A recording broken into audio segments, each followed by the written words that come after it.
All right, man, if you are a fan of the New York Knicks, it's time to get angry. It's you know what? I'm going to do it for you, man. It's time to get angry. We are standing for the... Oh.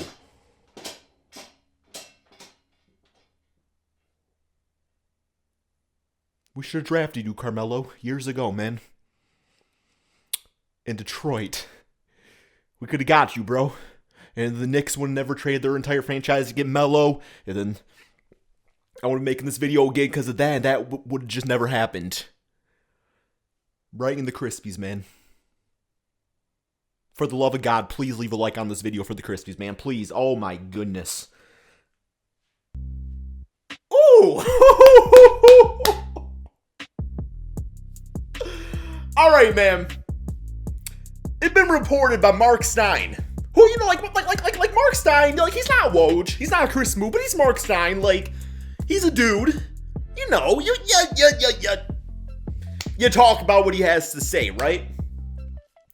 A man went on the record to say that if the New York Knicks trade for Donovan Mitchell, which, by the way, we know what the asking price is. It's a lot. It's like, damn, 8 first-round picks. Then they're also gonna make a run at Russell Westbrook. Can you imagine what's going through Jalen Brunson's mind right now? Literally just said not too long ago, man, I thought I was gonna be in Dallas forever. Signs this contract. Well, you know what? Would Russell Westbrook come off the bench? I don't know, man. We're gonna talk about all that. I just, you know, first, you know, before you all go out there and do that, here we go, man. I am going to go and show you guys what this ball's kind of flat. Damn, man. Might actually have that Russell Westbrook arc to it, man. But you know what, man? Like, if you guys need somebody to go out and shoot 37%, I'll do you one better. I'll shoot damn 3.7%, man. And I'll do that shit for free. I will pay you guys, man. Check out these dribble moves, man. Okay, not too, damn, man. I have this really nice move where I go between my legs, bounce it off my ankle, and turn it over, man. Like, that was almost dangerous. I need to stop. Man. It's just, there's so many fans out there that are just getting into basketball for the first time that have not, like, seen the mistakes of the past. You know, you might be some 11-year-old New York Knicks fan. You're like, man, Crispy, I love this team and stuff like that. And it's just, I feel bad because, like, I'm seeing history repeat itself, okay? First and foremost, trading for Donovan Mitchell. Dude's a fantastic player. He is a fantastic player. But would you guys equate Donovan Mitchell's talent to where Melo was at when he went to the Knicks? I'm going to guess probably not, right? Like, you would say Carmelo is better than Donovan Mitchell. I don't know anybody that has Donovan Mitchell over Carmelo Anthony all time on their list and everything like that, man. So, you know, you look at the haul they gave up to get Melo, and now you look at it now and all this to get Donovan Mitchell, it just doesn't make any sense to me. And then on top of that, you want to trade for Russell Westbrook, who's not going to come off the bench, man. He's not going to come off the bench. So not only are you bringing in a guy that essentially, Mitchell, Russell Westbrook backcourt, once upon a time, maybe I would have got excited about it. But I'm just not feeling it now, man. I'm just not feeling it now. And the fact of the matter is just, you know, you bring Russell on this team, you know, you're already telling your point guard, who you essentially signed to be the future point guard and leader of your team, it's like, well, that's going to have to, like, wait, like, a season or two. Because, you know, Russell Westbrook, we're going to get him. Man, he's only got 1 year on his contract, Brunson. It's all good, man. But then what if he balls out and they bring him back? It's like, it just kills the confidence. New York, you have done such a great job of building something beautiful over there, man.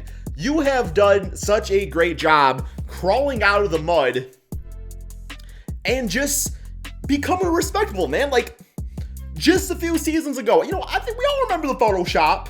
Kevin Durant, Kyrie Irving, Zion Williamson, you know what I'm talking about.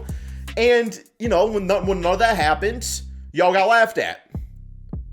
But look at it now. How is Zion doing on the Pelicans? Dude's played like 2 games in the past 3 years. How's Kevin Durant and Kyrie doing on the Brooklyn Nets? Trade rumors, drama all the time. What's this New York Knicks team looking like? A few seasons ago, Julius Randle, most improved player, making the playoffs and everything like that. Yeah, last year, a little bit of a hiccup. But you got one of the most underrated future superstars in the NBA in RJ Barrett. Yeah, I said it, man, superstar. RJ Barrett is going to be the real deal, man. He's going to be the real deal. He's already on his way. man's going to average at some point in his career 27, 28 points per game. It's just going to happen. And how did you do all that? By making smart moves, man, by making smart moves. Now, it's not perfect along the way. You know, there is mistakes and everything like that. But I will say for the most part, like, I've really respected what this New York Knicks team has done.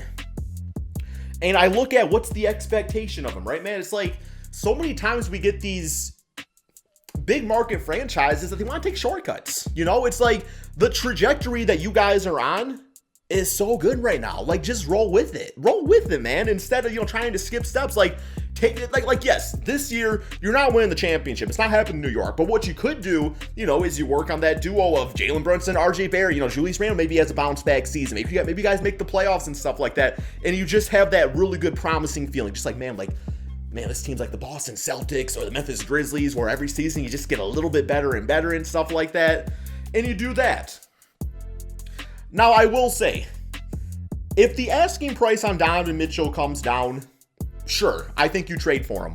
I'm not giving up no 8 first-round picks, man. I'm not giving no 8 first-round picks for Donovan Mitchell, especially if you're in New York when you're just coming off that time where you know, once gave up so many assets. At this point, it was years ago now, man, but it seems like it was yesterday. And then Russell Westbrook. I mean, you all got Derrick Rose on the team already, got Manuel quickly, you got Jalen Brunson and everything. So I just don't see the sense in trading for Russell Westbrook.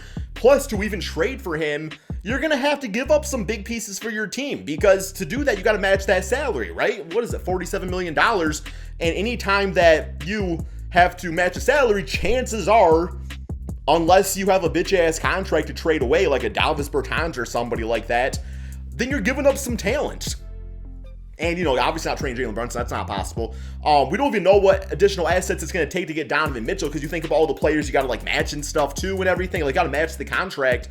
And I would assume that would be Julius. You know, maybe even bringing Donovan Mitchell, you probably have to even include in, like, a Julius Randle whose salary would match and everything, right? Like, I don't see the plausibility. I don't see the reasoning to screw up things even further. Like I said, Donovan Mitchell at the right price, great. If you overpay for him, I think you're already in the hole. So if you're already in the hole and you give up more to get Russell Westbrook, like what's the expectation there? You know, you're probably looking at, what would you be looking at for your starting 5? It's really even hard to say with all the players that would have to go in this case, but you know, you would assume in the Donovan Mitchell or Russell trade Julius Randle to be gone. And I've heard about Julius Randle being linked to the Lakers once upon a time, so I'm going to assume that. So you're going into the season with Russell Westbrook, Donovan Mitchell, RJ Barrett, probably Obi Toppin at the 4, you would think, and then Mitchell Robinson at the 5. And that's a fine team. That's fine. It's a good, you know, it's exciting and everything. I mean, you know, Russell Westbrook can be a big part of that. If he can have a comeback season, then he can really pull things together. But what's the expectation there? Like, that team's not winning the finals. So why give up the future for a team that's not winning the finals when you can just keep things going here, develop what you already have, and then use those assets to complete the process, man? That's just, I don't know, it doesn't make much sense to me. I mean, maybe I'm overthinking it. I just know my Knicks fans out there, man. You've been through a lot. And I've watched it all, and I've respected so much the comeback you guys have had, man. I really have. And I just hope your management doesn't screw you over. I thought we were done with that. You guys probably thought you were done with that. Let's just hope this is just a Mark Stein rumor that's just coming out of nowhere, man. That's all we got for this video. New York, keep doing what you're doing. Trade for Donovan Mitchell if the price is right, but believe in yourself. Okay? Believe in yourself. That's all we got, my friends. Peace out.